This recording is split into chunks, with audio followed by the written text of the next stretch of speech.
Kembali lagi di Hot Room. Tadi jagoannya yang menjagokan Pak Anies, yang menjagokan Pak Ganjar, yang menjagokan Caimin sudah mengatakan inilah calon presiden yang cocok. Walaupun masih sangat lama. Pak Fahri, ini maksudnya apa sih ini? Kok jauh-jauh hari ini terlalu dini nggak sih? Apa perlu kita mengumumkan diri juga sebagai capres? Kayaknya Ya, Bang Fahri pindah ke sini aja. Ya kadang-kadang kita pengen juga jadi capres ini Pak. Emang ini ciri khas politisi atau bagaimana? Kalau bicara jadwal sih kan salah satu yang kita bakukan dalam sistem politik kita adalah jadwal pemilu. Jadi kira-kira 30 bulan dari sekarang. Tapi kalau dinamika saya kira kita tidak bisa larang karena setiap komunitas itu punya jadwal masing-masing, punya keinginan. Jadi kalau semua kemudian mulai memunculkan calonnya, saya setuju tadi itu rakyat perlu tahu banyak. Tapi ada yang perlu lebih dipastikan sebenarnya karena apa artinya kita munculkan banyak calon tapi pada ujungnya nanti cuma 2 yang boleh dicalonkan. Nah karena itulah sebetulnya dari sekedar kita berbicara tentang jadwal, lebih baik kita juga berbicara tentang kepentingan-kepentingan lain kita tentang pemilihan presiden ini khususnya gitu. Karena itu akan sangat penting ya. Apakah pemilihan presiden selama ini sudah betul-betul merasa mewakili semua orang.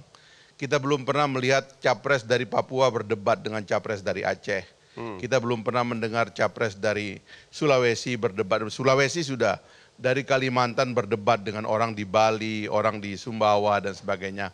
Nah ini yang sebenarnya lebih penting untuk kita selenggarakan. Jadi terlalu dini atau tidak?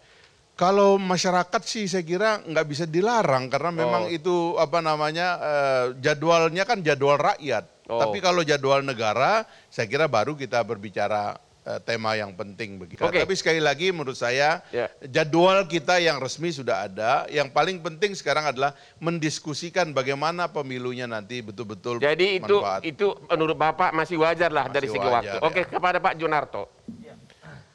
Daripada deklarasi, kenapa para calon-calon ini tidak membahas penderitaan rakyat, pandemi, ekonomi, utang luar negeri yang sangat banyak? Bagaimana pendapat Bapak? Sebenarnya pertama gini, kalau menjawab kenapa terlalu dini ya, Bang Hotman, ini akan beda situasinya dengan pada saat misalnya 2019. 2019 incumbent masih bisa maju kembali. Pertarungan terasa tidak terlalu seru karena melawan incumbent sulit. Libido para politisi tidak sebesar ketika menuju 2024. Sekarang ini karena tidak ada wilayah tidak bertuan, semua merasa punya peluang. Yang tadi yang ada peluang 2019 karena lawan incumbent, sekarang semua yang elektabilitasnya mau 0, 1, 2, merasa punya peluang. Tapi itu yang pertama. Jadi kita akan melihat pola yang nggak bisa terbaca. Semua ini punya libido. Belum tentu yang sekarang ada di koalisi Jokowi akan satu barisan. Belum tentu juga yang sekarang ada di kubu oposisi akan satu barisan juga. Itu yang pertama. Yang kedua saya sepakat dengan Bang Fahri, ini bukan tentang lebih dulu atau nanti-nanti saja deklarasi. Berkualitas tidak yang disuarakan oleh relawan atau para calon. Nah saya ada catatan kritis sedikit aja kepada 3 yang di depan saya ini. Pertama Bung Laude misalnya. Kalau dikatakan deklarasi buat Anies dimulai pada saat refleksi 4 tahun kepemimpinan. Catatan jejak digital relawan Anies ini sudah pernah deklarasi juga 2018. 1 tahun baru Anies memimpin. Belum ada bukti gitu. Kan menjadi tidak masuk akal kalau kemudian baru 1 tahun sudah dideklarasikan sebagai capres. Artinya ini kan memang yang 2018 memang sudah berawal dari sesuatu yang bersifat fanatis. Itu satu. Yang kedua Bung Emmanuel Ebenheiser. Atau nafsu? Ya mungkin nafsu juga. Cuma nafsunya relawan atau nafsunya calon kita nggak tahu gitu kan. Buat Emmanuel Ebenheiser catatannya menurut saya adalah sayang Presiden Indonesia 2024 katakanlah Ganjar akan menjadi seperti itu. Itu kemudian langsung dikecilkan maknanya hanya menjadi penerus presiden sebelumnya. Tidak bisa presiden baru itu hanya diartikan penerus presiden sebelumnya. Tidak, dia harus punya karakter sendiri, visi misi sendiri dan program sendiri. Menurut Bapak Ganjar nggak punya karakter? Lah, menurut saya harusnya iya. Tapi kalau dia langsung dikonotasikan hanya menjadi penerus Jokowi, sayang. Ada pengerdilan terhadap personal branding seorang Ganjar yang harusnya punya keunikan tersendiri. Caimin gimana? Caimin saya pikir kok kayak kurang pede.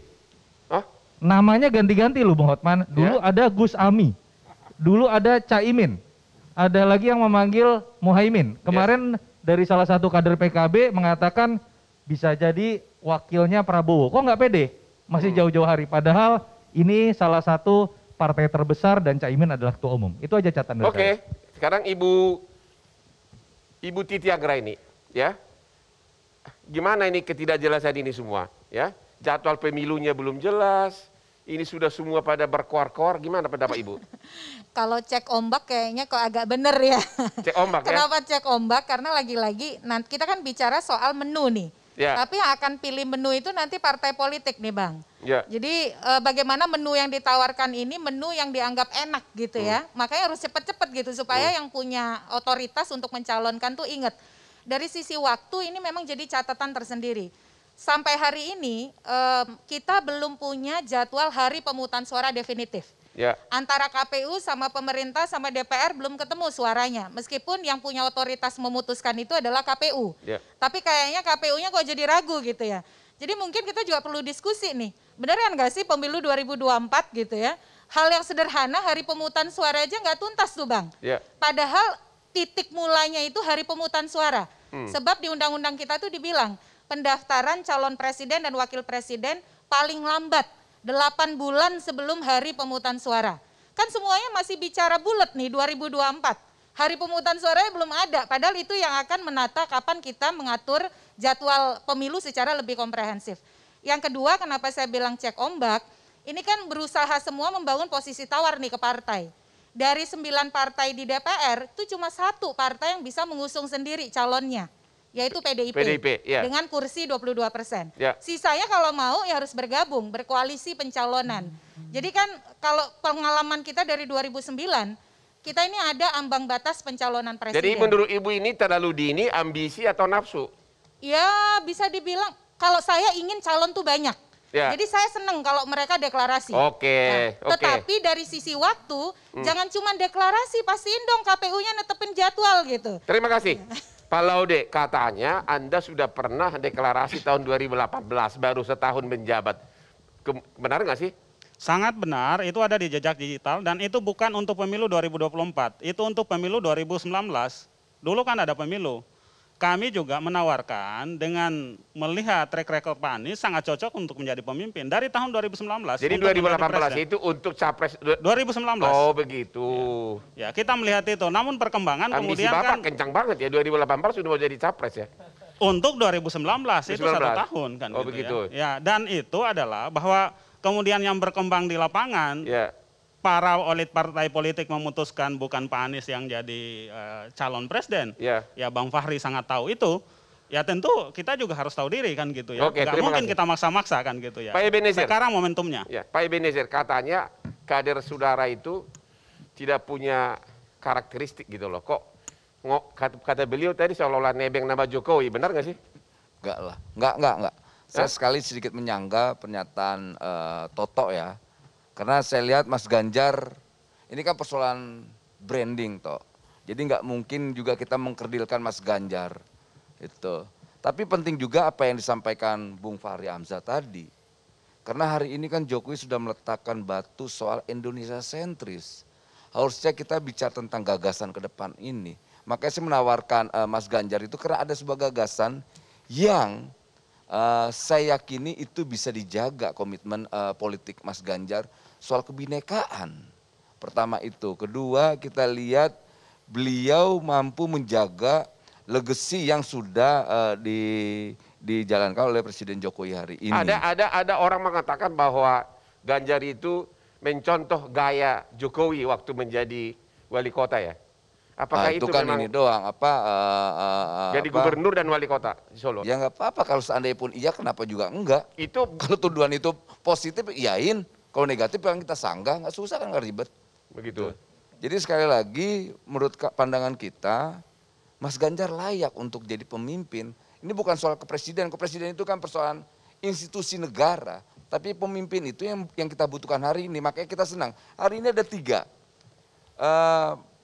Pak Kang Maman mengusulkan calon yang punya partai dan ketua umum partai. Kami mengusulkan Mas Ganjar, kader partai. Menarik juga Anies tidak punya partai. Pak Ganjar punya partai? Punya partai hari ini, dia kader partai PDIP. Iya. Tapi kayaknya partainya mencalonkan yang lain.